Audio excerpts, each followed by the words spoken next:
শেখ হাসিনা যে পালিয়ে যাবে এটা বাংলাদেশের কোনো মানুষ বিশ্বাস করেছে? সে আওয়ামী লীগ হোক, বিএনপি হোক, যেই হোক না কেন, আমি একজন বিএনপি সমর্থক হয়েও আমি এটা বিশ্বাস করিনি যে শেখ হাসিনা দেশ ছেড়ে পালিয়ে যাবে। বাংলাদেশের ইতিহাসে নজিরবিহীন এই প্রথম কোনো প্রধানমন্ত্রী পদত্যাগ করার পরে পালিয়ে গেছে। এটা কোন ধরনের আমি বুঝতে পারি নাই। শেখ হাসিনা পালিয়ে না গিয়ে যদি আত্মহত্যা করতো, যদি সে এ, জেলে চলে যেত, তারপরেও আওয়ামী লীগ একটা তার সম্মান থাকতো দেশে। কিন্তু সে যেটা করেছে এটা সত্যি হতাশাজনক। তার নেতা কর্মীদের সে মাঝ সমুদ্রে রেখে দিয়ে সে পালিয়ে গেছে। এটা কোন ধরনের নেত্রী? আর আওয়ামী লীগের সবাইকে বলবো, দেখেন আপনারা কার জন্য, কাদের জন্য আবেগে আপনারা নিজের প্রাণ পর্যন্ত দিতে রাজি ছিলেন। এই আওয়ামী লীগ কিন্তু এরকম ছিল না।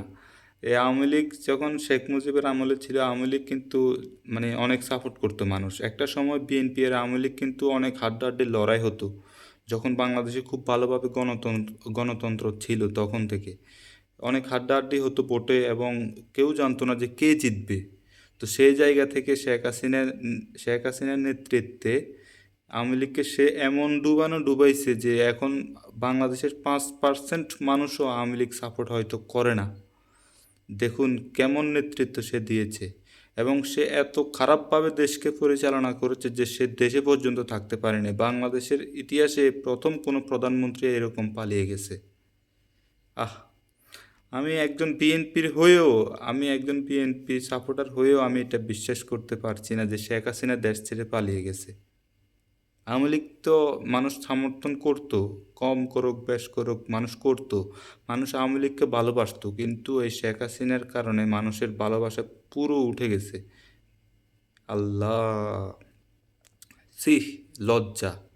এই যে শেখ হাসিনা 2 দিন আগেও বলেছিল, 2-3 দিন আগেও বলেছিল যে শেখ হাসিনা পালায় না। এই ওবায়দুল কাদের কয়েকদিন আগে, কয় মাস আগে বলেছিল যে আওয়ামী লীগের শিকড় এই বাংলার জমিনে অনেক গভীরে ঢুকে গেছে, যা উপড়ে ফেলা অনেক কঠিন। তাহলে এখন সেই ওবায়দুল কাদের সবার আগে পালিয়ে গেছে। যে শামীম ওসমান সবসময় খেলা হবে বলতো, সেই শামীম ওসমান এখন কোথায়? সে কয়েকদিন আগেই পালিয়ে গেছে। যে নেতাকর্মীরা মাঠে ছিল, নিজেদের প্রাণ পর্যন্ত দিতে রাজি ছিল শেখ হাসিনা, তাদের জন্য কোনো অ্যালার্ট বার্তা দেয় না, কোনো ওয়ার্নিং দেয় না যে আমি পদত্যাগ করব, তোমরা যে যার মতো সব কিছু গুছিয়ে নাও। সে শেষ মুহূর্তে তার নেতাকর্মীদের, আন্দোলনকারীদের সামনে, ছাত্রদের সামনে ঢেলে দিয়েছে বিপদের মধ্যে। সে চাইলে পারতো না যে কয়েকদিন আগে তার নেতাকর্মীদেরকে বলে দিত যে আমরা এরকম এরকম পদত্যাগ করব, তাহলে তো সবাই এত বিপদের মুখে এখন পড়তো না। কেউ এখন কারো বাড়ি ঘরে নাই আওয়ামী লীগের কোনো কর্মী।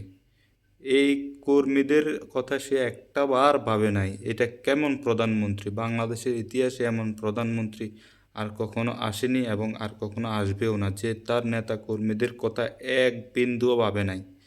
এরশাদও পদত্যাগ করেছিল, সে 10 বছর না 9 বছর জেলে ছিল, তো সেও কিন্তু দেশ পালায়নি।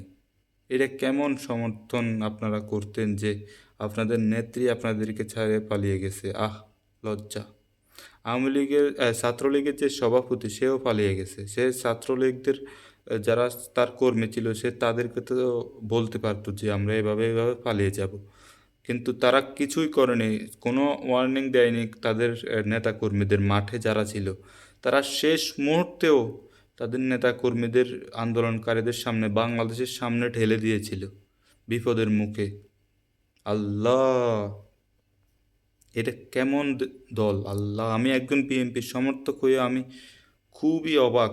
এটা কেমন? এটা আমি হতাশ পুরোপুরি। এমন প্রধানমন্ত্রী এটা কোনো দেশে আছে যে তার নেতাকর্মীদের কথা 1%ও ভাবেনি? 100%-এর মধ্যে 1%ও সে তার নেতাকর্মীদের কথা ভাবেনি।